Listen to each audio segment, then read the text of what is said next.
Shalom jemaat yang dikasihi dalam nama Tuhan Yesus Kristus. Shalom. Haleluya. Dimanapun kau berada, kita percaya bahwa kasih dan kebaikan Tuhan selalu ada dalam hidup kita. Amin. Haleluya.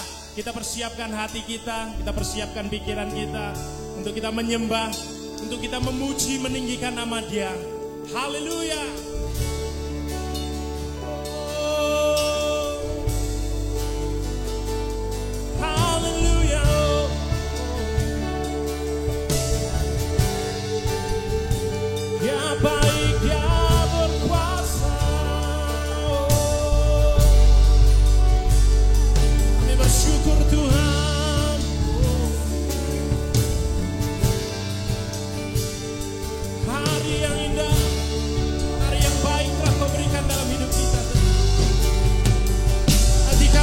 Ucapan syukur hanya pada Yesus. Haleluya.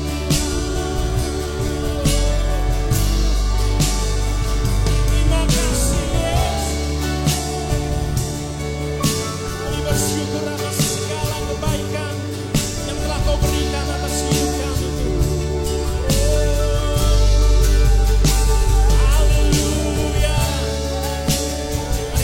Tinggikan namanya, ucapkan syukurmu. Oh Tuhan, haleluya. Oh, thank you Jesus, we worship you, haleluya. Terima kasih. Oh, terima kasih Tuhan. Kami bersyukur Allah yang luar biasa dalam hidup kami. Percaya Kau selalu memimpin hidup kami. Perlindungan-Mu selalu ada dalam hidup kami. Terima kasih Tuhan, terima kasih. Kami siap bersuka cita. Semuanya bersuka cita, katakan amin. Haleluya. Come on.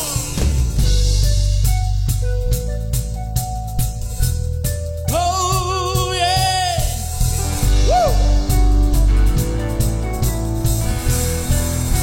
Bersama-sama, hey!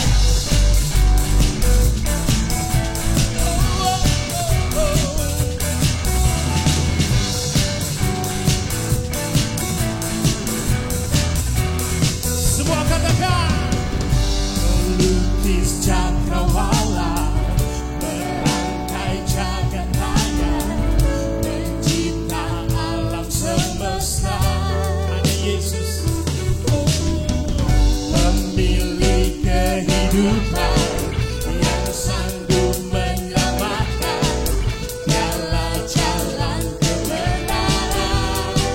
Oh, semua katakan, dan kami rindukan kuasa lawakan-Mu, kebangkitan pasti yang percaya bersama, katakan oh, oh, oh.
Yesus, dialah jalan kebenaran dan hidup.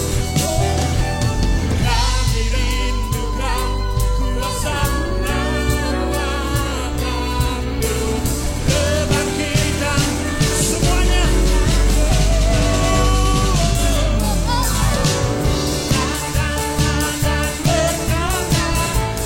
Kuatkan kekuasaan saat hati bersatu.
kita berkuasa, amin. Berikan sorak-sorai yang paling mulia bagi Tuhan kita. Come on.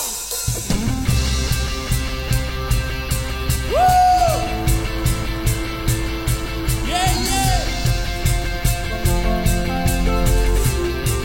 Dialah ajaib, dialah berkuasa. Jesus.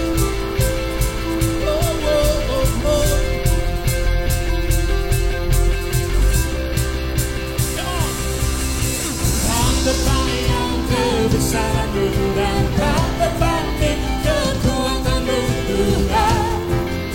Kau lengkap bagiku.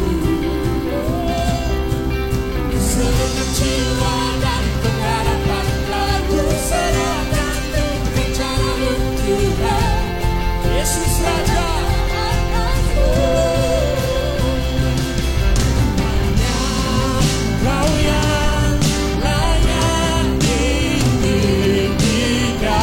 Semua yang percaya bahwa Allah kita dahsyat, bersama-sama sorakan. Tuhan, agung dan perkasa. Kemenanganku layak kuasa memerintah selamanya. Yesus, Yesus, Yesus Kaulah Raja mulia.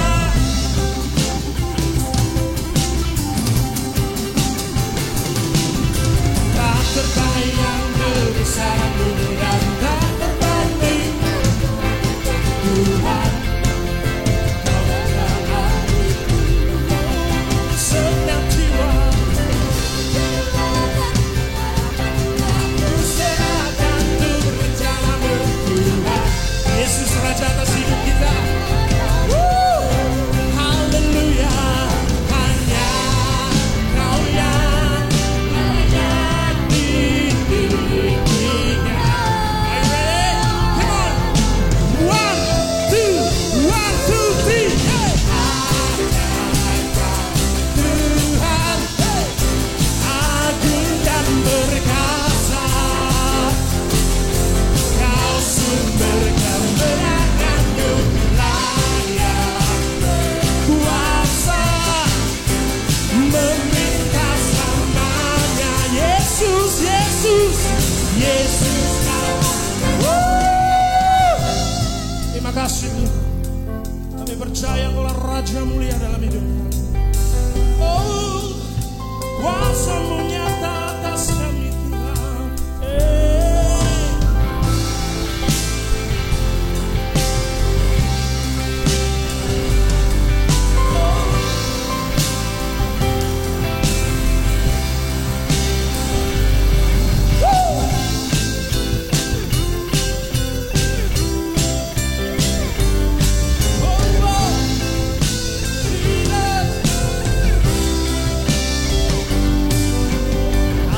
Ajaib Kau. Semuanya mari serukan.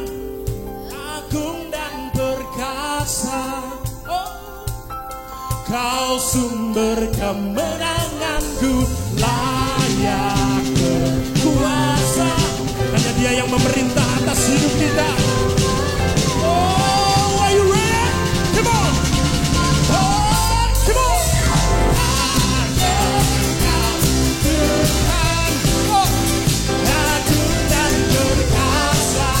Yesus sumber kemenanganku, layak berkuasa. Memerintah selamanya. Sekali lagi, serukan ajaib. Tuhan, agung dan perkasa. Oh, Kau sumber kemenanganku, layak berkuasa. Memerintah selamanya. Yesus, Yesus, Yesus Kaulah Raja mulia. Serukan Raja mulia. Dialah Raja hidup dalam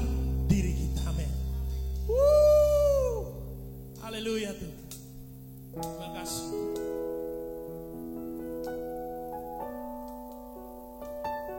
Terima kasih Tuhan. Kuasa-Mu nyata atas hidup.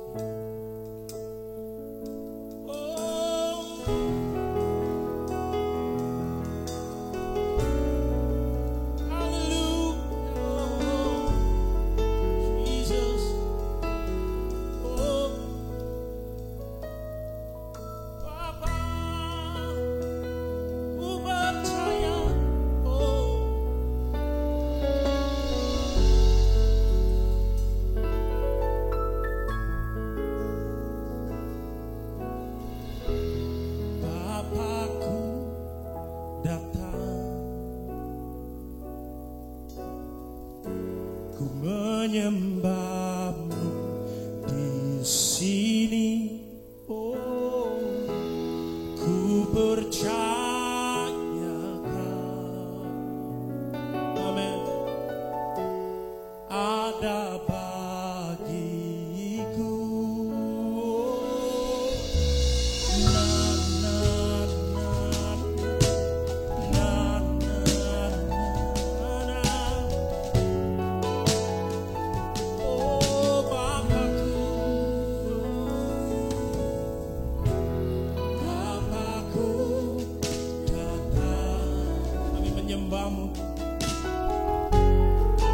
Menyembah-Mu di sini, oh, ku percaya Kau selalu ada dalam hidup kami, ada bagiku.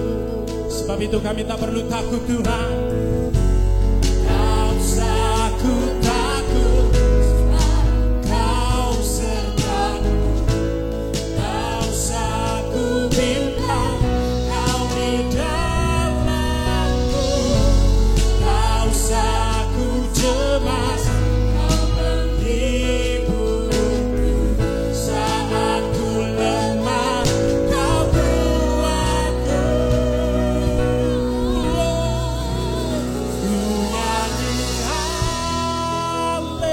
haleluya, ku nyanyi haleluya. Sungguh Kau hebat, ajaib perkasa. Mari jemaat serukan, katakan ku nyanyi haleluya. Haleluya, ku nyanyi haleluya. Sungguh Kau hebat, ajaib perkasa, berbuat baru di hidup kami Tuhan. Oh,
kasih-Mu turun atas kami.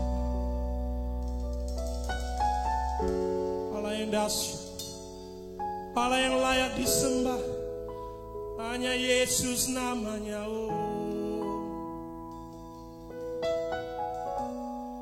Terima kasih Tuhan, terima kasih. Thank you Jesus.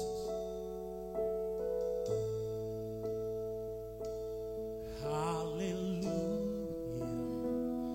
Kau Allah yang besar. Haleluya, Kau mulia. Serukan nama-Mu, kuasa-Mu, kasih-Mu kekal. Kau yang layak ditinggikan. Sekali lagi serukan jemaat, katakan haleluya, Kau Allah yang besar. Oh, haleluya. Nama-Mu, kuasa-Mu, kasih-Mu. Oh, ditinggikan.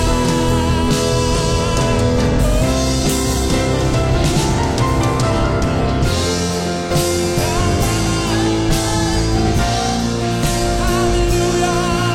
Oh, Yesus, Yesus mulia.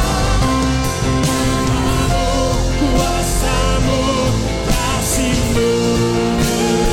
Yesus yang layak.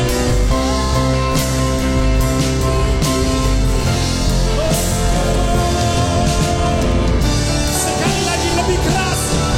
Haleluya, Kau Allah yang besar. Yesus. Haleluya, Kau mulia. Nama-Mu, kuasa-Mu, kasih-Mu kekal. Kau sekali lagi.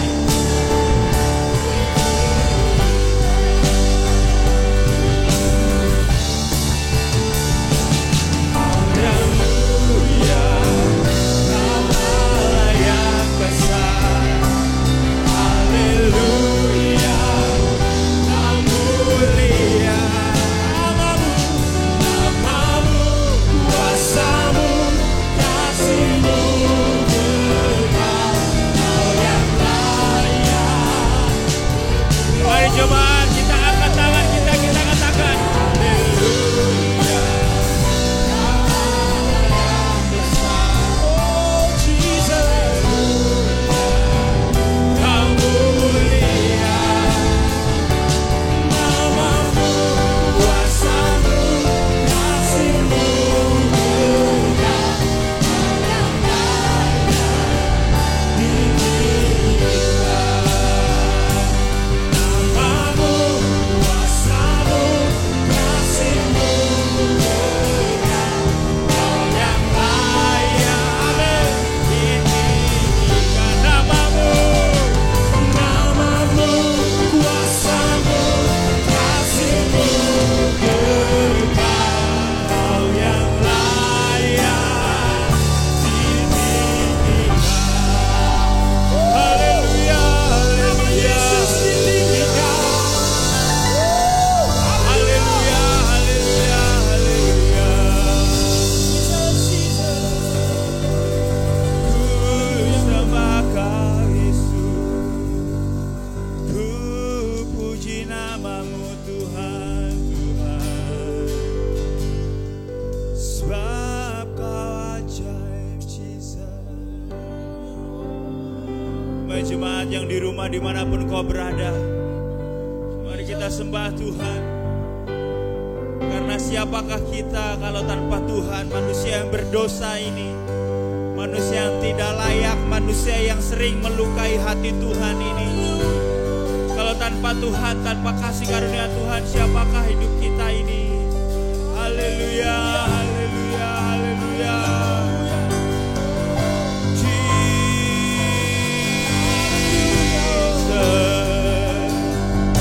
Haleluya.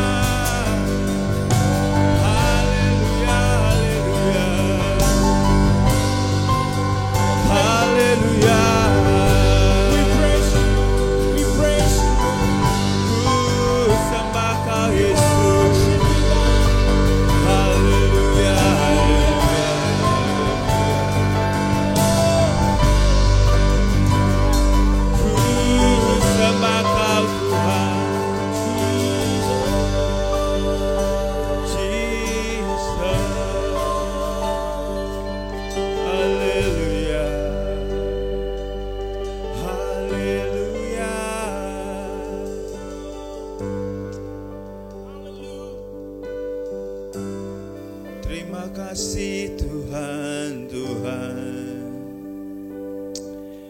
Tuhan pada hari ini sekali lagi Tuhan kami menghadap di hadirat-Mu Tuhan. Di tengah-tengah kekurangan kami, di tengah-tengah mungkin ketidaksetiaan kami Yesus, kami memberanikan diri untuk kembali menghadap di hadirat-Mu Tuhan Yesus, untuk datang memohon ampun, memohon belas kasihan-Mu Tuhan. Di tengah-tengah situasi seperti ini Tuhan, kami rindu kami mendengarkan suara-Mu Yesus. Kami rindu Engkau berbicara kepada kami rindu Engkau menguatkan kami rindu Engkau mengingatkan kepada kami siapa Engkau Tuhan Yesus dalam kehidupan kami Yesus. Terima kasih Tuhan, terima kasih. Sebentar kami akan mendengarkan sebagian dari firman-Mu Tuhan. Engkau berikan hati yang dengar-dengaran, telinga seorang murid Tuhan, pikiran yang mau menerima, yang mau berubah Tuhan. Roh Kudus, Engkau beri pengertian kepada kami berdoa agar Engkau berkati hamba-Mu yang akan menyampaikan firman Tuhan, sehingga firman Tuhan dapat menguatkan kami, firman Tuhan dapat mengubahkan kami, firman Tuhan dapat memberi terobosan dalam kehidupan kami Yesus. Terima kasih Tuhan, kami siap mendengarkan firman Tuhan hanya di dalam nama Tuhan Yesus. Kami berdoa dan kami mengucap syukur. Semua jemaat yang percaya katakan amin, amin, amin. Puji nama Tuhan. Silakan duduk jemaat yang dimanapun engkau berada. Saudara, sekali lagi saya ingatkan, dimanapun kita berada, Tuhan ada. Amin. Dimanapun engkau berada, Tuhan hadir untuk kita semuanya. Tuhan hadir untuk menjamah kita. Anda ada di rumah, mungkin di kamar, saudara, ingatlah hadirat Tuhan tetap sama, dahulu dan sekarang dan selamanya. Hadirat Tuhan tidak harus lebih besar pada saat di gedung gereja, tetapi mari kita tingkatkan ekspektasi kita. Mari kita tingkatkan harapan kita bahwa Tuhan yang sama mampu memberikan hadirat, mampu memberikan firman Tuhan, mampu memberikan iman yang lebih untuk kita dimanapun, lebih tinggi dan lebih tinggi, saudara. Pada hari ini, mari kita yang berdosa, kalau bukan karena Tuhan Yesus, kita tidak tahu ada di mana, saudara. Kita butuh kekuatan, butuh pertobatan dari Tuhan, karena hanya darah Yesus yang menyelamatkan kita, saudara. Di hari-hari yang susah ini, yang sulit ini adalah waktu di mana kita memerlukan Tuhan lebih daripada sebelumnya. Kita memerlukan Roh Kudus lebih daripada sebelumnya. Karena apa? Karena kita tidak berdaya pada saat-saat ini. Kita tidak tahu apa yang terjadi dalam kehidupan kita. Gara-gara virus semuanya terasa berantakan, saudara. Tetapi ingat, saudara, hari-hari ini kita tidak boleh lari menjauh, tapi hari-hari ini kita harus lari mendekat kepada Tuhan. Amin, saudara. Nah, pada hari ini kita akan diberkati firman Tuhan yang luar biasa. Kita berdoa, kita siapkan hati kita siapkan Alkitab kita. Katakan amin pada saat firman Tuhan mengena di hati kita. Amin, saudara. Oleh sebab itu, siapkan hati kita. Pada hari ini kita dilayani oleh hamba Tuhan yang sangat luar biasa, Pastor Markus Fatimena. Kita siapkan hati kita. Saya undang Pastor Markus untuk maju ke depan. Silakan, Pastor.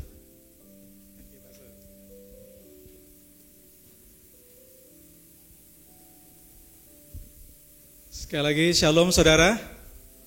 Shalom buat setiap saudara dimanapun saudara berada. Saya percaya bahwa Tuhan tetap adalah Tuhan yang luar biasa. Tuhan tetap adalah Tuhan yang ajaib. Tuhan tetap adalah Tuhan yang dahsyat buat setiap kita. Itulah sebabnya saya sangat bersyukur karena kita punya kesempatan sekali lagi untuk kita belajar firman Tuhan. Oleh karena itu sekali lagi saya ingin pastikan setiap kita untuk kita siap belajar firman Tuhan bersama-sama. Bapak Ibu yang dikasihi Tuhan, saya terus berdoa supaya setiap kita tetap memiliki iman yang luar biasa. Amin. Apalagi dalam kondisi seperti sekarang, secara jujur saya masih bertanya-tanya dalam hati saya. Karena dalam doa saya berkata, Tuhan, sampai kapan kondisi ini melewati kami? Artinya selesai begitu. Saya terus berdoa juga seperti itu. Ya rasanya kayak gak sabar, pengen melihat segala sesuatu cepat selesai. Secara jujur, yang gak nyaman juga seperti ini. Tapi ada sisi yang lain yang saya juga perhatikan, bagaimana saat-saat ini kalau biasanya kita bisa berkumpul, saya bisa berjumpa dengan jemaat, dengan saudara-saudara saya, dengan teman-teman saya, bahkan para hamba Tuhan juga yang ada di tempat ini. Tapi kali ini seolah-olah kayak dibatasi. Dan ya secara jujur memang membuat kami atau kita semua saling merindukan ya. Oke, tapi saya berdoa, kita berdoa supaya semuanya segera selesai dan biarlah kita dapat berkumpul dan beribadah bersama-sama. Bapak Ibu yang dikasihi Tuhan, pada kesempatan ini saya rindu untuk mengajak kita semua untuk belajar firman Tuhan yang terambil di dalam Injil Yohanes pasal yang ke-21, ayat yang ke-15 sampai dengan ayat yang ke-17. Sekali lagi Injil Yohanes pasal yang ke-21, ayat yang ke-15 sampai dengan ayat yang ke-17. Saya akan membacakan buat saudara sekalian. Sesudah sarapan, Yesus berkata kepada Simon Petrus, "Simon anak Yohanes, apakah engkau mengasihi aku lebih daripada mereka ini?"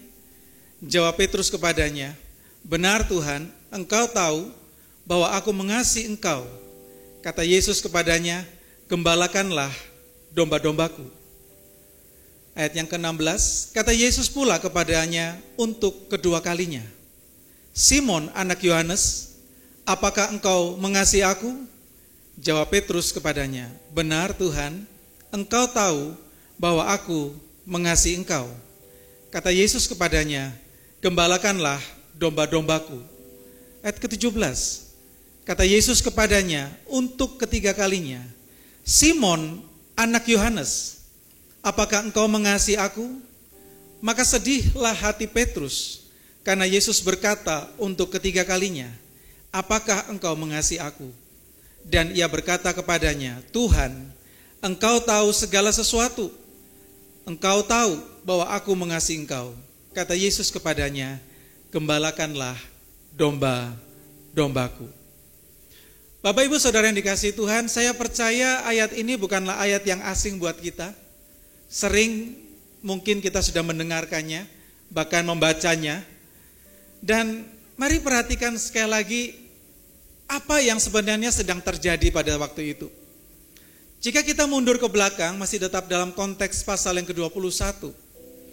Sebenarnya kondisi ini adalah kondisi di mana Petrus dan ada beberapa murid yang lain, mereka sedang mencari ikan. Padahal sebenarnya kalau kita mundur lagi ke belakang beberapa pasal, di sana Yesus berkata kepada mereka bahwa nanti pada waktu Yesus bangkit, Tuhan Yesus berpesan agar murid-muridnya tetap berada di kota, di Yerusalem, dan tetap menanti sampai pada waktu pencurahan akan Roh Kudus. Tetapi apa yang kita temukan di sini? Yang kita temukan di sini justru Petrus keluar untuk mencari ikan bersama dengan beberapa murid yang lain. Kalau saya coba imajinasikan saudara, seandainya saya Petrus, maka saya bisa merasakan apa yang ada dalam pikiran Petrus. Setidaknya ada 3 hal yang saya temukan dalam diri Petrus. Yang pertama, bahwa ketika Petrus menyadari bahwa dia habis menyangkal Tuhan, dan kemudian dia tidak sempat untuk minta ampun kepada Tuhan, maka pada waktu itu Petrus merasa bersalah, dan rasa bersalahnya itu belum selesai, belum sempat diselesaikan. Ya, kalau saya dan saudara tahu, kalau kita berbuat salah dan supaya masalah selesai, kita datang untuk minta maaf. Setuju dengan saya ya? Kalau kita bersalah, kita datang kepada seseorang, kemudian kita minta maaf atau minta ampun, dan masalah selesai. Tetapi berbeda dengan Petrus. Ketika didapati bahwa hari itu dia menyangkal Tuhan, bahwa didapati hari itu dia bersalah di hadapan Tuhan, maka yang terjadi adalah Petrus meninggalkan tempat itu dalam keadaan sedih yang menurut saya sangat luar biasa sekali. Karena Petrus tahu dia menyangkal siapa? Dia menyangkal seorang yang luar biasa, yaitu gurunya sendiri, Tuhan Yesus Kristus. Kemudian yang kedua, saya bisa merasa kenapa Petrus harus pergi mencari ikan bersama dengan murid-murid yang lain. Saya merasa bahwa Petrus sebenarnya dia merasa bahwa semuanya sudah berakhir. Secara umum kita tahu bersama, kalau misalnya kita mengikuti seseorang, dan ketika seseorang yang kita ikuti kemudian meninggal, maka kita katakan semuanya berakhir. Semuanya selesai. Kita sudah nggak tahu lagi mau berbuat apa, tapi semuanya sudah berakhir. Saya rasa Petrus juga berpikir demikian. Dia merasa bahwa iya semuanya sudah berakhir, dan saya nggak tahu lagi harus berbuat apa. Maka pilihan yang mungkin saya bisa lakukan adalah saya mau kembali mencari ikan. Saya merasa seperti itu ya. Dan yang ketiga, kenapa Petrus mencari ikan? Saya merasa bahwa Petrus mencari ikan karena dia tahu figur yang saat itu sedang diharapkan akan ada bersama-sama dengan dia. Tapi hari itu, figur itu sudah meninggalkan dia. Kalau saya bilang dengan bahasa kami, bahasa saya, Petrus sudah nggak punya pegangan lagi. Dia sudah tidak memiliki orang yang bisa diandalkan dalam kehidupannya. Yang tadinya Petrus melihat ketika ada orang sakit, Yesus datang menyembuhkan. Ketika ada orang yang kerasukan setan, Yesus datang dan mengusir setan daripadanya. Kemudian ada banyak mujizat-mujizat yang lain. Bahkan sampai mujizat ketika bangsa Israel atau orang-orang pada saat itu mereka mengikuti Yesus dan pada akhirnya mereka lapar. Yang terjadi apa? Yesus membuat mujizat secara luar biasa. Bagi Petrus, Yesus benar-benar adalah orang yang sangat diharapkan dapat menolong orang-orang Yahudi pada waktu itu. Tetapi yang terjadi justru sebaliknya. Yesus mati, dikuburkan, bangkit, dan Petrus tidak bertemu dengan Yesus secara fisik lagi. Walaupun ini adalah perjumpaan yang ketiga kalau kita baca secara keseluruhan daripada pasal ini, tetapi kita melihat bahwa Petrus pun pada akhirnya dia merasa bahwa figur yang dia harapkan sudah tidak ada bersama-sama dengan dia. Itulah sebabnya saudara yang dikasihi Tuhan, kalau kita melihat akan konteks ini, maka sesungguhnya kita sedang belajar tentang siapa Petrus, dan kita sedang mau belajar tentang bagaimana kondisi kita. Kenapa saya mau kaitkan antara Petrus dengan kita? Karena paling tidak setelah kita nanti belajar lebih jauh, kita akan temukan bahwa sebenarnya keberadaan kita tidak jauh berbeda dengan Petrus. Tetapi yang kita mau belajar di sini adalah belajar supaya kita tidak seperti Petrus. Bukan sekedar tidak menyangkal Tuhan Yesus, tetapi juga bersikap tentang bagaimana menjadi seorang murid Yesus yang sebenarnya. Hari ini ada 3 hal yang saya mau share buat kita sekalian, yang tentunya kita belajar dari kisah Petrus. Yang pertama adalah belajar untuk jangan cepat merasa puas. Jangan cepat merasa puas. Kenapa saya menangkap hal ini untuk poin yang pertama dari kisah Petrus? Kita akan membaca di dalam Matius pasal yang ke-26, ayat ke-30 sampai dengan ayat yang ke-35. Kita akan lihat mulai ayat 31 aja sampai dengan ayat yang ke-35, nanti ayat 32 kita nggak usah baca. Matius pasal yang ke-26 ayat 31 sampai dengan ayat yang ke-35, nanti saudara akan temukan di sana. Saya akan perlahan-lahan untuk membawa kita untuk menemukan mengapa kita harus belajar dari kisah Petrus ini. Jadi sekali lagi poin yang pertama adalah bahwa Petrus adalah pribadi yang terlalu cepat merasa puas. Cepat merasa puas. Kalau saudara perhatikan di sana, ada satu dialog antara Tuhan Yesus dengan Petrus. Di sini dikatakan, maka berkatalah Yesus kepada mereka, malam ini kamu semua akan tergoncang imannya karena aku. Sebab ada tertulis, ada tertulis, aku akan membunuh gembala dan kawanan domba itu akan tercerai berai. Mari kita lihat jawaban Petrus. Akan tetapi ayat 33, Petrus menjawabnya, biarpun mereka semua tergoncang imannya karena engkau, aku sekali-kali tidak. dari ayat ini kita bisa tahu bahwa Petrus merasa bahwa imannya udah cukup luar biasa. Petrus merasa bahwa dia lebih dari yang lain. Bahkan kalau kita membaca juga pada ayat yang ke-34, Yesus berkata kepadanya, "Aku berkata kepadamu, sesungguhnya malam ini sebelum ayam berkokok, engkau telah menyangkal aku 3 kali." Kita lihat ayat 35. Kata Petrus kepadanya, "Sekalipun aku harus mati bersama-sama engkau, aku takkan menyangkal engkau." Dan semua murid yang lain pun berkata demikian. Saudara, kalau kita baca sepintas lalu, kesannya ini biasa saja. Tapi mari kita temukan ada sesuatu yang mungkin kita bisa petik dari dalamnya.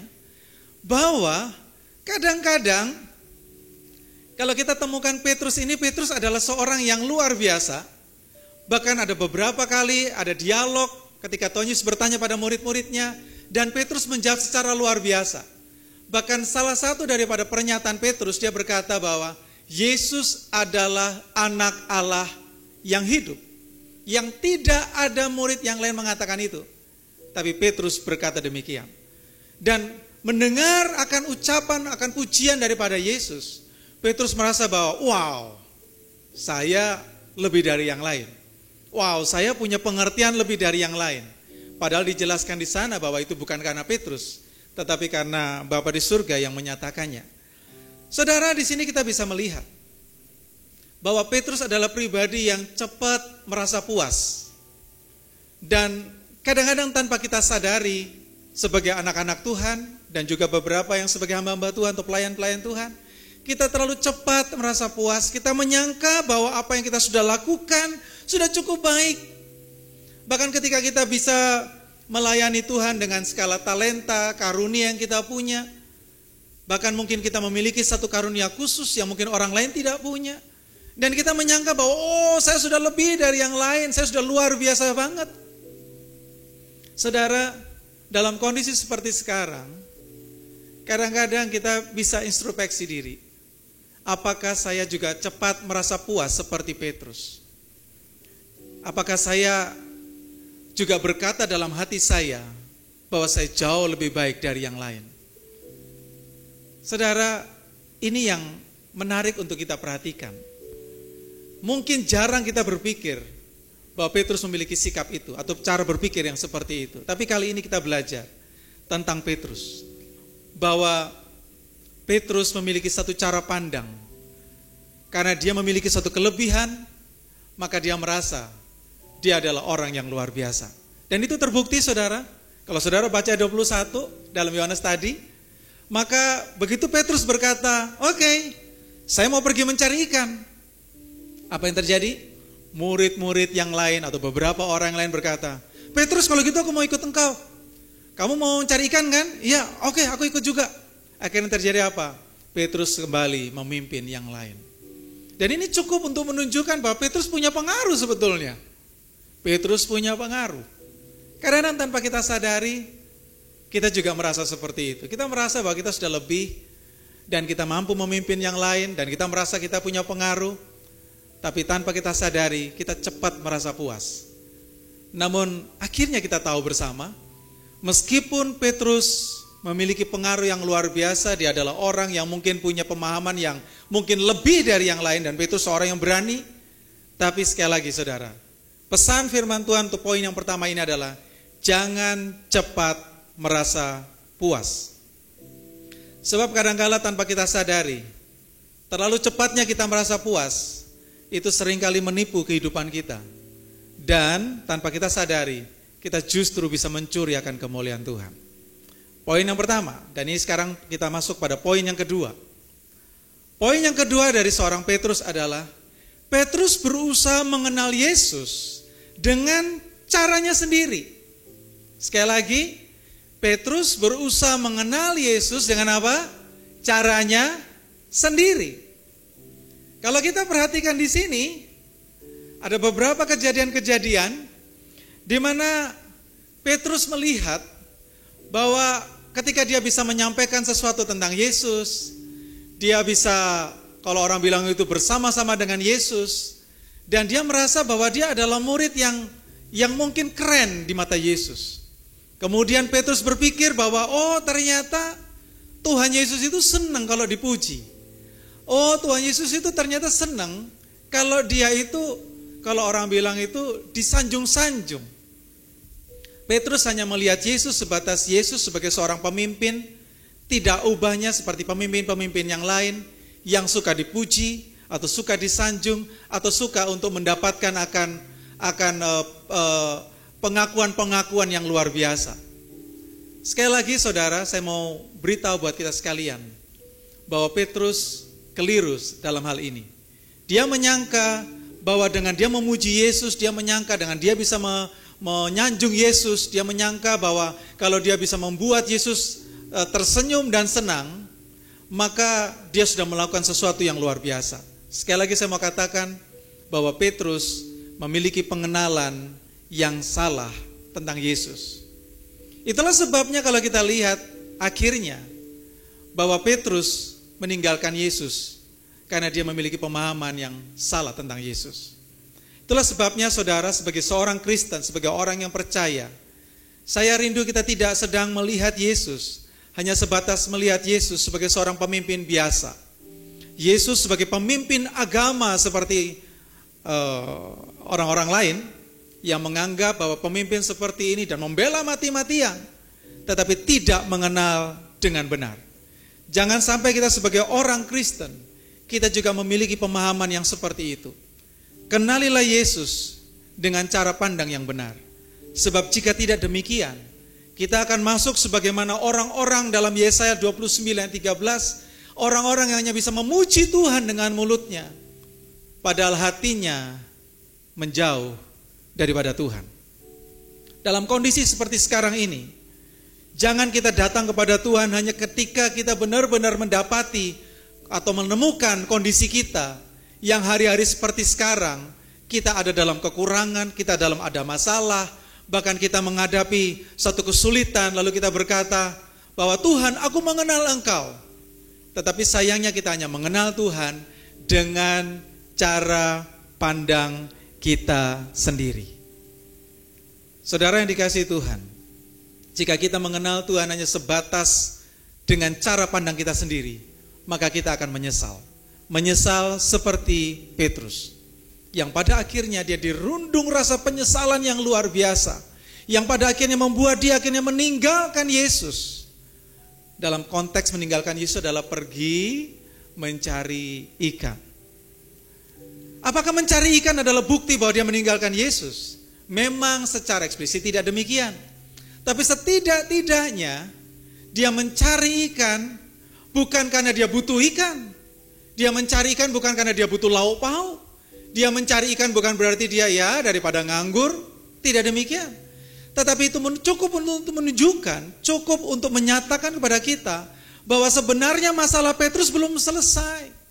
Masalah menyesal yang begitu dalam belum selesai. Merasa bahwa sudah semuanya sudah berakhir. Ternyata itu juga keliru. Bahkan ketika dia merasa bahwa figurnya hilang, figurnya meninggalkan dia, figurnya tidak ada, maka semuanya berakhir. Dalam kondisi seperti sekarang ini, beberapa saat yang lalu saya melihat di televisi, ada seorang ibu yang ditanya oleh reporter, Bu, apakah ibu akan mentaati peraturan pemerintah dan tetap tinggal di rumah? Harapannya sih dengar jawaban, oh iya saya tentunya akan taat pada pemerintah dan tinggal di rumah. Tapi kenyataannya nggak demikian. Jawabannya sangat mencengangkan menurut saya. Karena ibu ini berkata demikian, Bapak tahu enggak, waktu saya di rumah nggak ada makanan, ujung-ujungnya saya juga mati. Kalau saya keluar, boleh dikatakan saya nggak taat, saya cari uang, saya cari nafkah untuk memenuhi kebutuhan rumah tangga. Kalaupun toh saya kena virus, ujungnya saya mati. Jadi di rumah saya juga mati, di luar saya juga mati. Jawaban yang sangat mencengangkan. Saudara, ini cukup untuk menunjukkan kepada kita juga. Kalau misalnya orang Kristen yang berkata demikian, maka sekali lagi kalau orang bilang itu agak iba agak sedih. Karena apa? Karena mungkin sebelum ada masalah kita katakan, oh Tuhan itu luar biasa, Tuhan sanggup menolong kondisi saya, Tuhan sanggup menolong saya, bahkan dalam kesulitan yang paling parah sekalipun Dia dapat menolong saya. Tapi justru dalam kondisi seperti sekarang, apakah kita tetap masih dapat mengenal Tuhan sebagaimana Tuhan yang kita ucapkan sebelum kita mengalami krisis seperti sekarang ini? Saudara perlu diingat bahwa apa yang terjadi di bangsa kita ini masih belum ada apa-apanya dibanding yang sudah terjadi dengan bangsa-bangsa yang lain yang sudah mengalami COVID-19 ini. Kita ini masih beruntung, kita masih aman. Dan Tuhan izinkan mungkin kita alami sekarang, setidaknya kita bisa belajar dari bangsa-bangsa lain, orang-orang yang lain yang sudah mengalami lebih dahulu. Setidaknya kita bersyukur oleh karena itu. Tapi sekali lagi, tidak ada maksud untuk menghakimi setiap kita, tapi saya ingin mengajak setiap saudara dan saya untuk kenalilah Allah dengan cara yang benar. Kenalilah Tuhan dengan cara yang benar. Yang ketiga tentang Petrus. Petrus adalah seorang pribadi yang luar biasa. Bahkan tadi dia berkata dengan satu statement, satu pernyataan yang luar biasa. Bahkan ada satu pernyataan yang membuat saya juga gemetar. Dia katakan apa? Dia katakan ini. Meskipun semuanya akan pergi meninggalkan engkau, bahkan kalaupun aku harus mati bersama-sama dengan engkau, maka aku tidak akan meninggalkan engkau. Wow, itu pernyataan yang sangat luar biasa. Dan kalaupun hari ini ada seperti itu, misalnya berkata, meskipun yang lain harus pakai masker dan mati, saya nggak akan pakai masker. Wah, kalau misalnya ada yang seperti itu mungkin kita bilang, oh, ini bukan wow, gila kalau ini. Tapi saudara, kita sedang mau melihat tentang satu pernyataan iman dari Petrus yang dia berkata bahwa meskipun semuanya meninggalkan Yesus, bahkan Petrus memberikan nyawanya sekalipun demi Yesus, Petrus berkata dia tidak akan meninggalkan Yesus. Bahkan dikatakan sekali-kali aku tidak akan meninggalkan engkau. Itu satu pernyataan yang luar biasa. Tapi sekali lagi saya mau katakan, ternyata itu hanya ada di ucapan mulut Petrus. Karena apa? Karena ketika hari itu tiba, ketika Petrus diperhadapkan dengan satu pertanyaan dari beberapa orang, dan pertanyaan itu sangat, kalau orang bilang itu pertanyaan yang sama, tetapi sangat mengena pada Petrus. Petrus justru memberi jawaban, kalau orang bilang itu jawaban yang tidak kita duga. Ada 3 hal yang saya temukan. Yang pertama, Yesus pada waktu di hadapan orang-orang yang menghakimi dia, dan ketika Yesus benar-benar ada di dalam kondisi yang sangat-sangat, kalau orang bilang memilukan, pada waktu itu Petrus didatangi oleh orang yang pertama, dan orang yang pertama katakan, bukankah kamu yang bersama-sama dengan Yesus? Petrus berkata, hah? Aku nggak ngerti, aku nggak tahu apa yang kamu maksud. Jadi yang pertama, Petrus merasa bahwa dia tidak bersama-sama dengan Yesus, dalam arti bahwa Petrus tidak mengakui akan Yesus. Dan yang kedua, dikatakan bahwa Petrus menyangkal. Oh enggak, saya bukan bagian dari Yesus. Tapi bagian yang ketiga, firman Tuhan katakan bahwa Petrus bukan hanya menyangkal, bukan hanya tidak mengakui, tapi Petrus pun bahkan mengutuk. Mungkin kalau orang bilang, sumpah saya nggak kenal sama Yesus. Kalau memang saya kenal sama Yesus, saya bisa disambar bledek, mungkin seperti itu. Saudara, ini cukup untuk menunjukkan kepada kita bahwa mengasihi Yesus, ini bagian yang ketiga, tidak cukup hanya dengan kata-kata. Tapi mengasihi Yesus harus diikuti juga dengan tindakan. Petrus hanya mengasihi Yesus sebatas ucapan, dan dia tidak mengasihi Yesus dengan tindakannya. Dia hanya mengasihi Yesus dengan ucapan saja, tapi tindakannya tidak demikian. Itulah sebabnya kenapa Petrus akhirnya dia pergi mencari ikan kembali, karena dia merasa bahwa dia adalah orang yang tidak layak.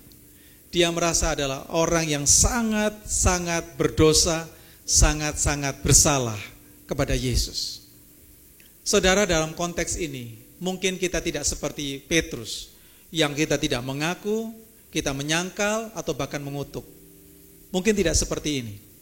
Tapi saya mau beritahu buat saudara, kadang-kadang dalam kondisi seperti sekarang, ketika banyak orang saat ini benar-benar sedang bergumul, justru kita berpikir dalam hati kita, ya sudahlah, biarin dia seperti itu. Ketika orang meminta pertolongan untuk minta didoakan dan sebagainya, justru mungkin kita berkata, saya sendiri juga ragu dengan Tuhan. Saudara, tanpa kita sadari, kondisi seperti yang dialami Petrus juga kondisi seperti yang kita alami sekarang. Tapi mari kita mau belajar. Ada bagian yang sebetulnya itu tidak boleh hilang daripada kita. Yaitu apa? Supaya kita benar-benar tahu bahwa pandangan kita tentang Yesus harus pandangan yang benar. Nah, sekarang kita kembali kepada konteks dalam Yohanes pasal yang ke-21. Sebagai ayat nats kita tadi, yang tadi saya baca buat kita sekalian. Alasan kenapa Yesus datang kepada Petrus. Alasan kenapa Yesus mendatangi Petrus. Kalau saudara baca di dalam pasal 21 bagian ayat yang pertama, sebenarnya mereka ketika putus asa, sepanjang malam mereka mencari ikan dan mereka tidak mendapatkan ikan. Sebetulnya mereka itu sudah merasa kayak, waduh kacau sudah, saya sudah sepanjang malam cari ikan dan gak dapat apa-apa. Dan hari itu ketika mereka sudah mau pulang, mereka sudah di pinggir, kemudian ada seseorang yang berteriak dari pinggir danau, "Hai anak-anak, adakah ikan padamu?" Tetapi jawab mereka, "Kami tidak mendapatkan apa-apa." Kemudian orang yang dari pinggir danau itu berkata, "Kalau gitu tebarkan jalamu ke sebelah kanan." Akhirnya mereka melakukannya. Mereka tiba-tiba aja melakukannya. Dan ketika didapati ikan begitu banyak, salah satu daripada murid Yesus, dia berkata kepada Petrus, "Itu Tuhan." Tiba-tiba terbuka mata Petrus, dan Petrus segera memakai baju, lalu dia nyemplung ke danau untuk mendahului murid-murid datang kepada Yesus. Saya bisa membayangkan Petrus cepat-cepat pakai baju, dia nggak pengen bareng murid-murid yang lain, teman-temannya yang lain, dia pengen datang kepada Yesus, dia mau berlutut di kaki Yesus, dia mau ngomong, "Tuhan ampuni saya, Tuhan ampuni saya." Mungkin dia pengen mendahului murid-murid yang lain supaya murid-murid yang lain nggak mendengar ketika Petrus minta maaf kepada Yesus. Saya membayangkan mungkin itu yang ada dalam benaknya Petrus. Saya mau mendahului yang lain, saya mau tersungkur di kaki Yesus, saya mau minta maaf, saya mau minta ampun, saya mau minta supaya Yesus mau menerima saya sebagai murid yang dikasihinya. Mungkin Petrus memiliki cara pandang seperti itu. Dan saya membayangkan kalau saya Petrus, saya melakukan hal itu, saudara. Tetapi luar biasa, ketika sampai di pinggir, Petrus melihat Yesus sudah menyediakan satu tempat yang dimana di atasnya sudah ada ikan dan sudah ada makanan untuk sarapan hari itu. Saudara, saya waktu membaca ini, hati saya agak gimana begitu ya. Saya lihat Tuhan itu begitu baik ya. Tuhan itu begitu luar biasanya ya. Tuhan ngajak murid-muridnya ya, anggap aja retreat begitu di pinggir danau. Dan Tuhan mengajak mereka sarapan, dan Tuhan menyediakan semuanya. Dan Tuhan gak punya pikiran yang, waduh Petrus yang datang. Waduh, aku gak mau ketemu Petrus. Tuhan gak berpikir demikian. Tetapi Tuhan bilang, bawa beberapa ikan untuk kita makan sama-sama hari ini. Dan ketika, kalau saudara baca selanjutnya, dan mereka memang mendapatkan ikan yang luar biasa. Tapi saudara, mari perhatikan ayat yang ke-18 dalam Yohanes 21 ayat yang ke-18. Sapaan yang dikatakan Yesus kepada Petrus, itu sapaan yang benar-benar kalau orang bilang itu menggentarkan hati Petrus. Ayat 18 bagian pertama, bagian atas dikatakan, sesudah sarapan, Yesus berkata kepada Simon Petrus, sesudah sarapan. Saudara jangan anggap remeh loh kalimat ini. Sesudah sarapan. Sesudah sarapan. Itu artinya bahwa ketika murid-murid itu ada bersama-sama dengan Yesus di pinggir danau, dan ketika makan, ini yang menarik buat saya, yang saya bayangin, Yesus tidak sedikit pun mengeluarkan kata-kata, terus Petrus sini. Kamu kemarin nyangkali aku kenapa? Kamu gak ingat itu nyakitin aku banget. Petrus tidak mendengar ucapan itu dari mulut Yesus. Dan Yesus pun tidak mengatakan kata-kata yang seperti itu untuk menyudutkan kondisi Petrus. Saya sedang membayangkan bahwa pada waktu itu mungkin Yesus ngomong sama Petrus, ngomong sama Yohanes, ngomong sama murid-murid yang lain, dan mungkin cerita-cerita tentang kondisi-kondisi yang lalu, mungkin cerita-cerita tentang pengalaman mujizat-mujizat yang lalu, mungkin bercanda, mungkin bergurau, mungkin kalau orang bilang guyonan begitu, dan mungkin sambil menikmati, enak enggak masakanku, enak enggak. Tetapi yang menarik sekali lagi, sesudah sarapan, jadi dalam kondisi yang seperti itu, Yesus tetap adalah pribadi yang tidak pernah menyalahkan siapa-siapa. Petrus nggak ngomong sama murid-murid yang lain, ketika aku ditangkap kamu kemana semua? Waduh, kamu ninggalin saya. Enggak. Yesus tidak pernah berkata demikian. Bahkan ketika Yesus ada di kayu salib, Yesus pun tidak keluarkan kata-kata yang sejahat itu dan untuk nyinggung murid-muridnya. Kamu tahu pada waktu di kayu salib, kamu tahu, kamu kemana? Aku lihat dari atas. Enggak, Yesus enggak berkata demikian. Tapi sekali lagi ada suatu suasana yang hangat yang Yesus ciptakan dengan murid-muridnya.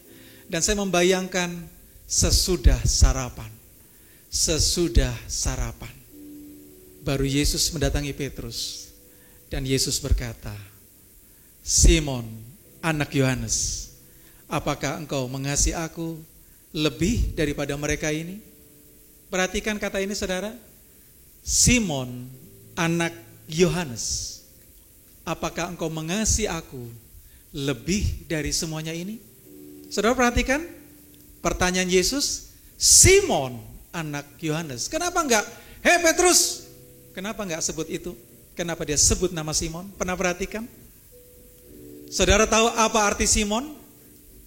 Simon itu artinya ilalang yang mudah diombang-ambingkan ke sana dan kemari. Dan ketika Yesus manggil Simon, sebenarnya saya sedang berpikir, Tuhan kenapa engkau enggak manggil Petrus, kenapa langsung Simon? Kenapa dengan nama Petrus? Alergi? Enggak. Tapi ada dua hal yang saya temukan atau yang saya sedang gambarkan. Kenapa Tuhan Yesus memanggil Simon? Karena Yesus sedang mengingatkan Simon, sedang mengingatkan Petrus, bahwa dulu begitu aku memanggil kamu, kondisimu itu seperti ilalang yang diombang-ambingkan. Kondisimu itu dulu seperti itu. Kondisimu itu dulu gak kuat. Kondisimu itu dulu gak kokoh. Kondisimu itu sebetulnya gak sebaik yang sekarang. Kondisimu itu dulu seperti ini, seperti itu, seperti ini, dan seperti itu. Saudara, mari kita pelajari dalam kehidupan kita. Yesus tidak melihat saya dan saudara dalam cara pandang yang lama. Justru Yesus memanggil kita dengan panggilan kita yang lama untuk mengingatkan kita, dulu kamu seperti itu, tapi sekarang enggak. Makanya Petrus ditanya sama Tuhan, apakah engkau mengasihi aku lebih dari yang lain? Dulu memang kamu mudah diombang-ambingkan, tapi apakah sampai sekarang kamu mengasihi aku lebih dari yang lain? Petrus menjawab, ya Tuhan, aku mengasihi engkau. Kemudian ayat yang ke-16, Yesus bertanya dengan kalimat yang sama. Dikatakan, kata Yesus pula kepadanya, Simon anak Yohanes, apakah engkau mengasihi aku? Jawab Petrus, benar Tuhan, engkau tahu bahwa aku mengasihi engkau. Jawaban yang sama dari pertanyaan yang sama. Apakah saudara mengasihi Tuhan? Iya Tuhan, aku mengasihi engkau. Pertanyaannya, apakah engkau mengasihi aku lebih dari yang lain?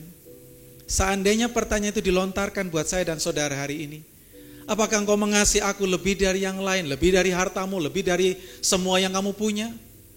Dalam kondisi seperti sekarang ini, kadang-kadang kita masih berpikir bahwa yang saya punya jauh lebih berharga dari Tuhan. Harga diri saya masih jauh lebih berharga dari Tuhan. Bahkan keuangan saya, kehebatan saya, kepandaian saya, kepintaran saya, apapun juga, seolah-olah lebih saya kasihi daripada saya mengasihi Tuhan. Itulah sebabnya ayat yang ke-17. ketika Tuhan Yesus kembali bertanya pada Petrus, Petrus, apakah engkau mengasihi aku? Maka hati Petrus sedih. Saudara, mari perhatikan. Dari dua pertanyaan ayat yang ke-15 dan ke-16, Tuhan Yesus bertanya kepada Petrus dengan standar ilahi. Petrus, apakah engkau mengasihi aku tanpa syarat, agape, tanpa batas?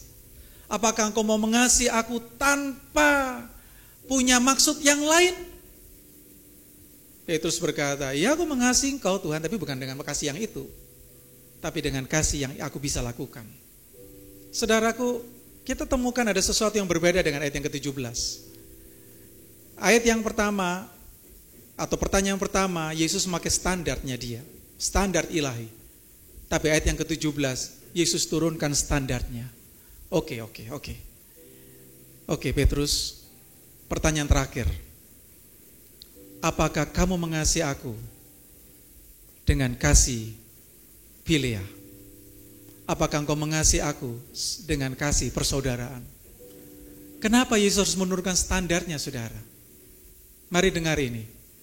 Petrus menyadari bahwa dia enggak lagi mau berucap sesumbar seperti yang dulu-dulu yang dia pernah katakan. Kali ini dia mau berkata, Tuhan, bukankah engkau tahu? Aku pernah berkata bahwa aku pernah berjanji, sekalipun menyerahkan nyawaku pun, aku enggak akan meninggalkan engkau. Tapi kenyataannya, aku enggak bisa melakukan hal itu. Saudara, Tuhan Yesus mengetahui kondisi Petrus.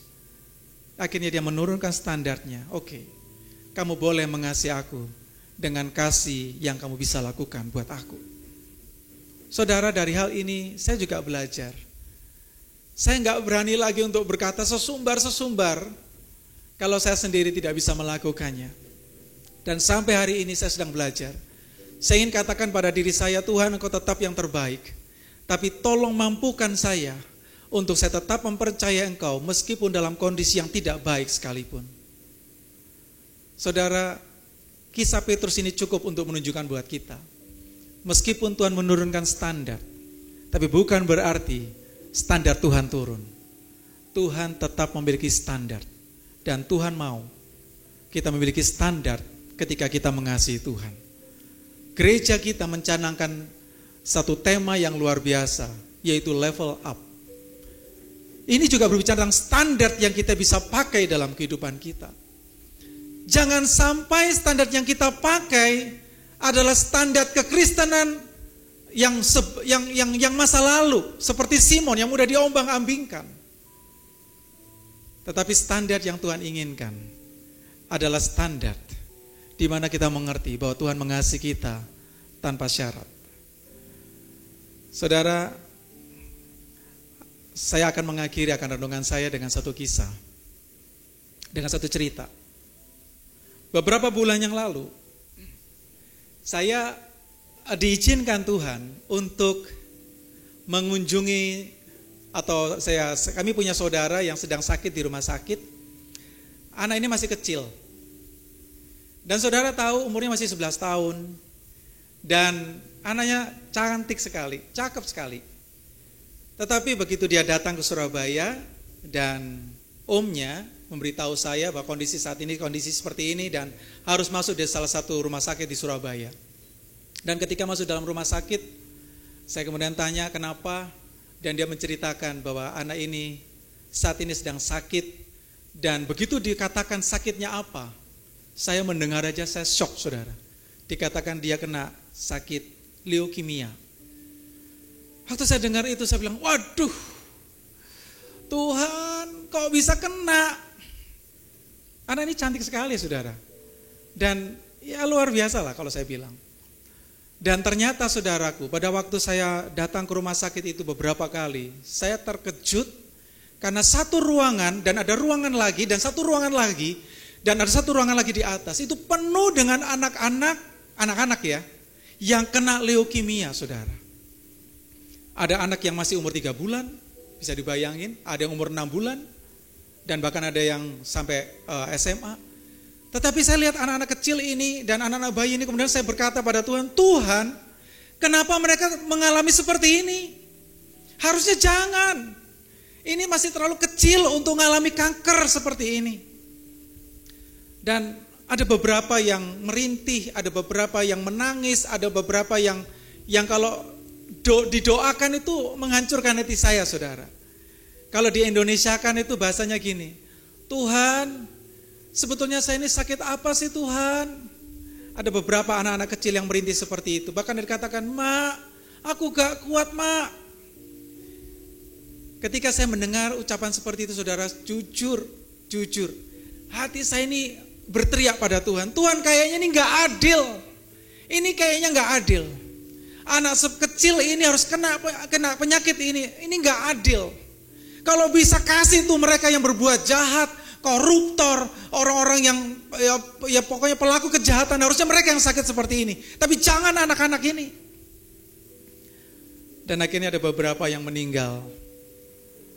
Dan jujur kadang-kadang jenazah itu ngelewatin saya.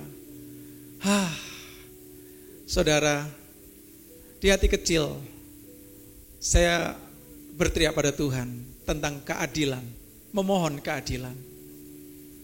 Tetapi di satu sisi, saudaraku, saya sadar, siapakah saya, Markus ini, sehingga saya menuntut keadilan daripada Tuhan. Saya hari ini juga mengalami masalah. Bangsa kita juga mengalami masalah. Banyak orang mengalami masalah. Bahkan ada yang masalah keuangan, masalah gak punya makanan, bahkan diputus pekerjaan atau kehilangan pekerjaan. Semua mengalami masalah. Bahkan di bawah saya masih ada yang lebih mengalami kesulitan daripada saya. Dan kadang-kadang kalau saya berkata, Tuhan ini gak adil buat saya. Seharusnya saya mau berkata pada Tuhan, Tuhan, memang harusnya gak adil buat Engkau, bukan buat saya. Ketika Engkau harus berdoa, Bapa, sekiranya lalukan cawan ini daripadaku, tapi bukan kehendakku, tapi kehendak-Mu. Saudara tahu itu demi siapa? Demi saya dan saudara. Itulah sebabnya, kalau Tuhan berkata, apakah Engkau mengasihi aku lebih dari semuanya? Kita bisa menjawab, Tuhan gak adil kalau Tuhan bisa mengasihi saya dengan menyerahkan nyawamu, tapi saya tidak bisa mengasihi Tuhan dengan melepaskan semuanya. Hari ini saya sedang belajar, saudaraku. Saya tidak mau menuntut keadilan daripada Tuhan. Saya hanya minta Tuhan, kuatkan saya untuk saya bisa melakukan yang terbaik, bahkan sampai akhir hidup saya. Ada sebuah pujian yang berkata bahwa waktu Tuhan adalah waktu yang terbaik. Kenapa saya tidak mau menuntut keadilan daripada Tuhan? Karena saya tahu waktu ini memang harus saya lewati. Sama seperti Yesus harus melewati masa-masa sukar, harus melewati masa-masa yang sangat menyakitkan, hanya dengan satu tujuan, supaya ketika dia mati, justru kita tidak mengalami hukuman. Itulah sebabnya, kalau hari ini masih keluar dari mulut kita menuntut keadilan, lihat Yesus, dia mengasihi kita tanpa syarat. Bahkan ketika dia menemukan kita seperti menemukan Petrus yang menyangkal Yesus, tidak keluar sepatah kata pun dari mulut Yesus untuk menghakimi Petrus, tidak. Tetapi yang keluar daripada mulut Yesus hanya mau menegaskan, Simon, memang engkau dulu diombang-ambingkan, tapi engkau sekarang bukan Simon. Engkau Petrus, engkau Petra, engkau batu karang, engkau orang yang kuat, engkau pribadi yang luar biasa. Hari ini juga Tuhan mau berkata-kata buat kita. Kalau kita katakan, Tuhan kenapa saya begini, kenapa saya begitu, Tuhan saya kekurangan ini, Tuhan mengalami ini, Tuhan mungkin saya bisa mati setelah ini. Tapi sekali lagi saudaraku, Tuhan punya cara untuk menolong saya dan saudara. Sama seperti Tuhan datang kepada Petrus, dan dia tidak pernah menyalahkan kita, bahkan menyalahkan Petrus dan menyediakan terbaik buat Petrus. Hari ini Tuhan juga bisa datang kepada kita, dan dia memperlakukan yang terbaik buat kita. Dan percayalah, waktu Tuhan adalah waktu yang terbaik. Jalani apa yang kita harus jalani hari ini, lalui apa yang kita harus lalui hari ini. Tetapi tetaplah percaya bahwa kita tidak berjalan sendirian, tetapi kita berjalan bersama-sama dengan Tuhan. Jika kita mengasihi Tuhan, jika saudara mengasihi Tuhan, jika hati kita masih terpaut kepada Tuhan, maka percayalah, bersama-sama dengan Tuhan kita akan melewati semuanya. Bahkan bukan hanya sekedar melewati, tapi kita keluar sebagai pemenang. Saudara yang dikasihi Tuhan, dimanapun saudara berada, hari ini saya mau tegaskan buat kita, kasihilah Tuhan dengan segenap hati kita. Percayalah bahwa bersama dengan Tuhan kita dapat melalui semuanya. Saya undang bangkit berdiri untuk saudara sekalian, dan kita naikkan pujian ini bersama dengan para worshiper. Kita naikkan pujian ini dengan kesungguhan hati sambil menyadari bahwa sesungguhnya Tuhan kita adalah Tuhan yang luar biasa.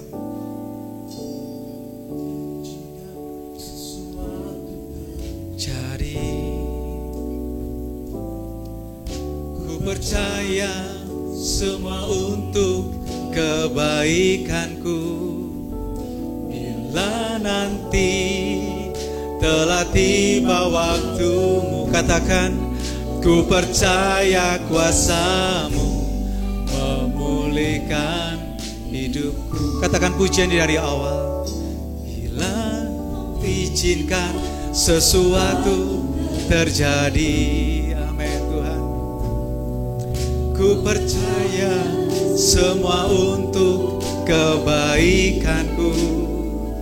Bila nanti telah tiba waktumu, ku percaya kuasa-Mu memulihkan.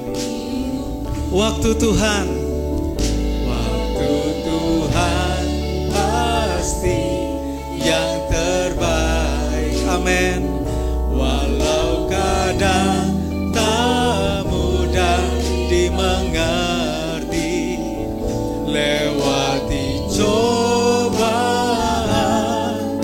ku tetap percaya waktu Tuhan pasti yang terbaik. Bapak Ibu yang dikasihi Tuhan, sekali lagi saya mau katakan buat kita sekalian, hari ini bukan waktunya lagi untuk kita menuntut keadilan, pembelaan, atau seolah-olah kita menuntut Tuhan untuk melakukan sesuatu yang mungkin Tuhan lupa bagaimana caranya melakukan, sehingga seolah-olah kita mengingatkan Dia. Saudara, Tuhan tahu yang terbaik, dan Tuhan mengatur segala sesuatu. Bahkan firman Tuhan katakan, Tuhan turut bekerja untuk mendatangkan kebaikan. Itulah sebabnya saudara yang dikasihi Tuhan, dalam kondisi seperti sekarang ini, yang saya rindukan adalah belajarlah mengucap syukur. Bahkan berdoalah. Bahkan berdoa buat orang-orang yang ada di luar sana, yang hari-hari ini dalam pergumulan.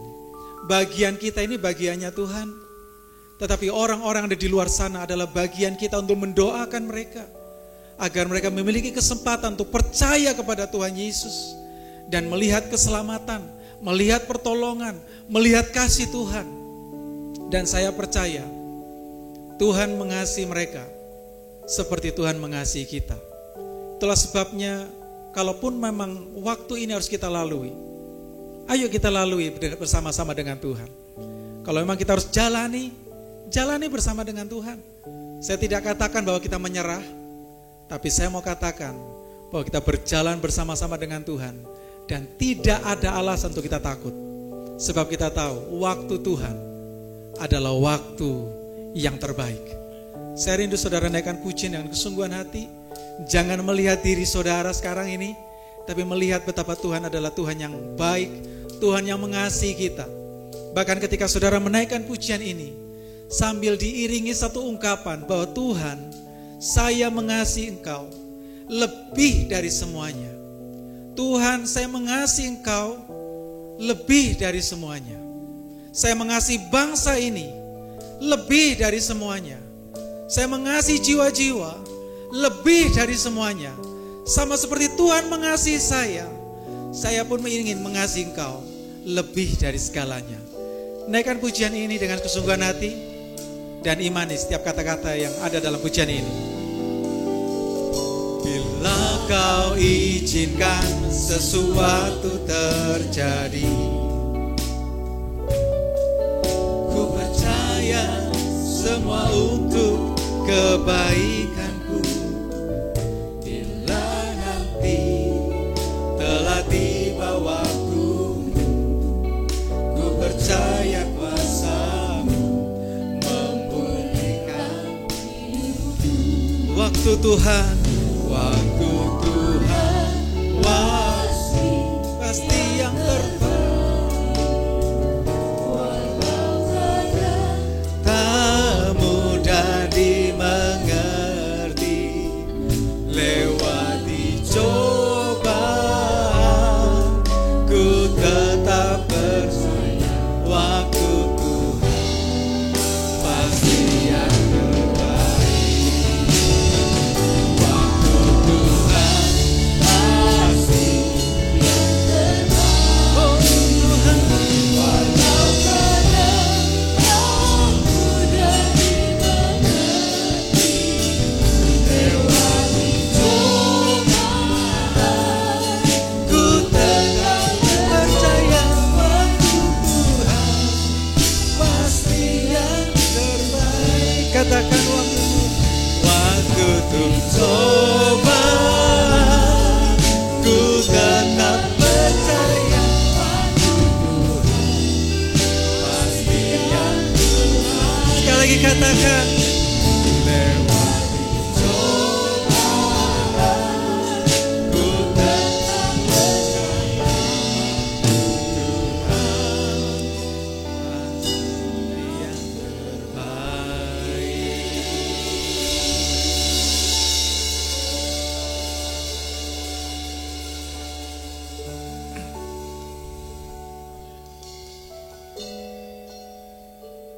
Tuhan, waktu-Mu adalah waktu yang terbaik.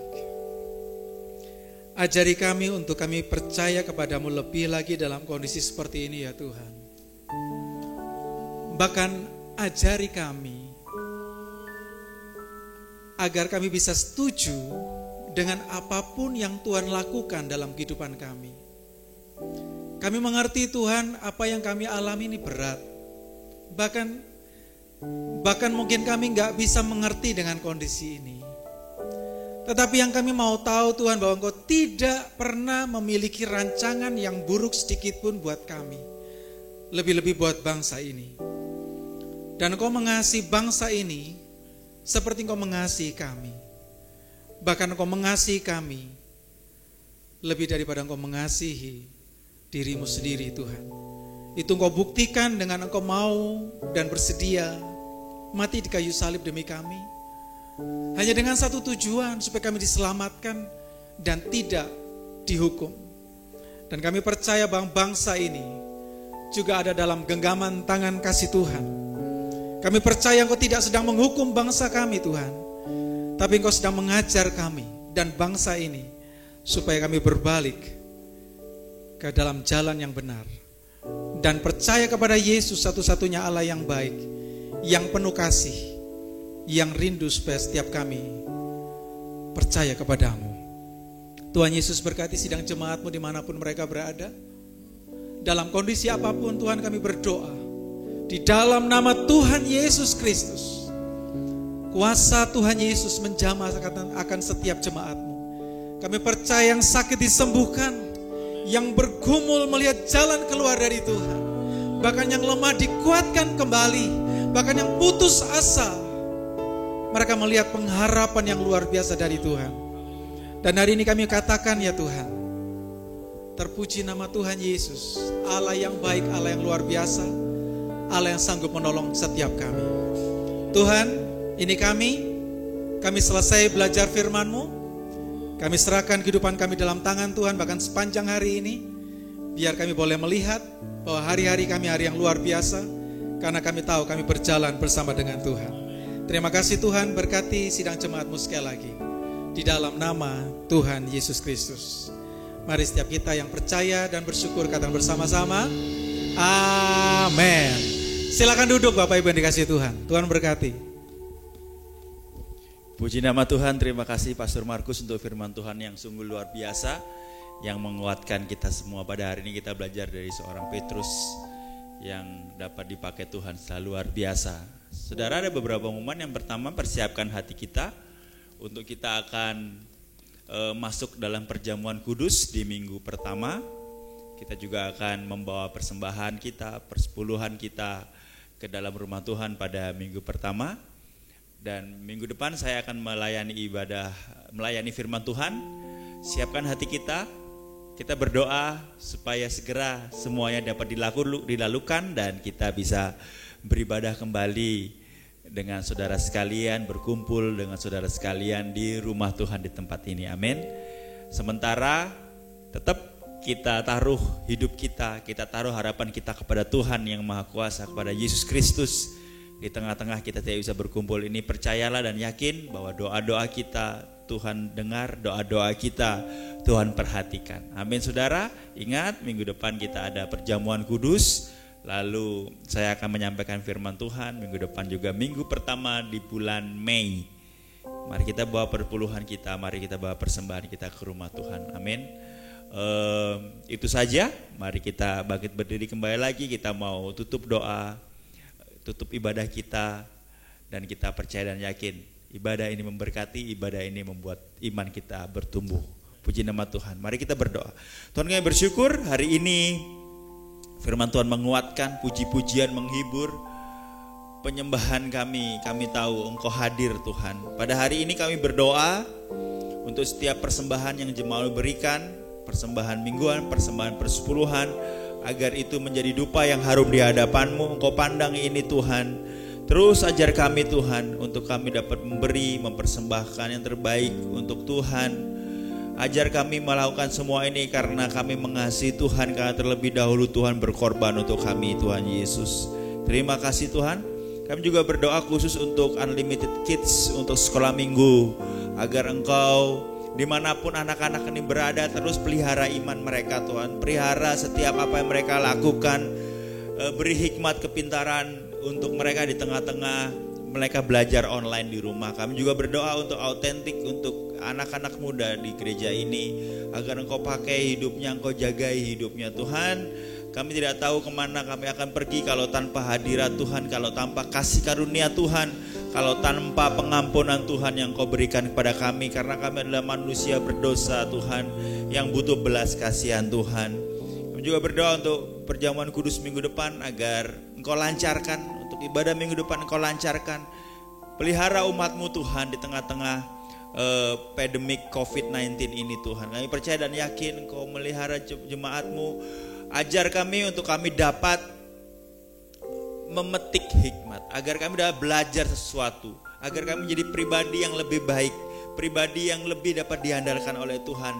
Tidak menghabiskan waktu dengan menggerutu, dengan berkeluh kesah, dengan melakukan perkataan-perkataan yang menjatuhkan Tuhan. Ajar kami untuk menggantinya dengan sukacita, bersyukur Tuhan.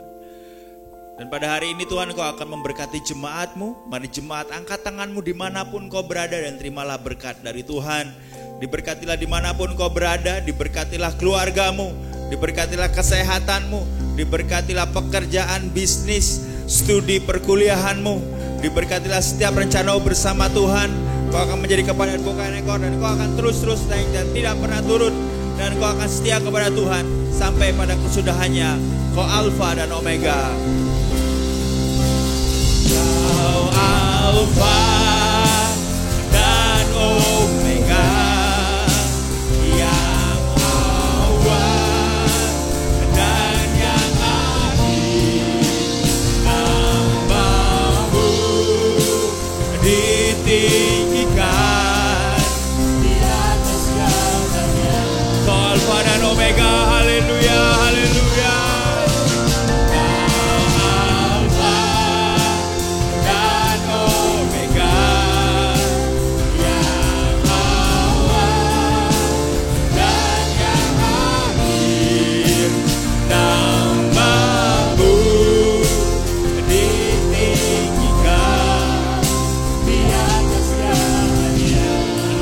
Ditinggikan di atas segalanya.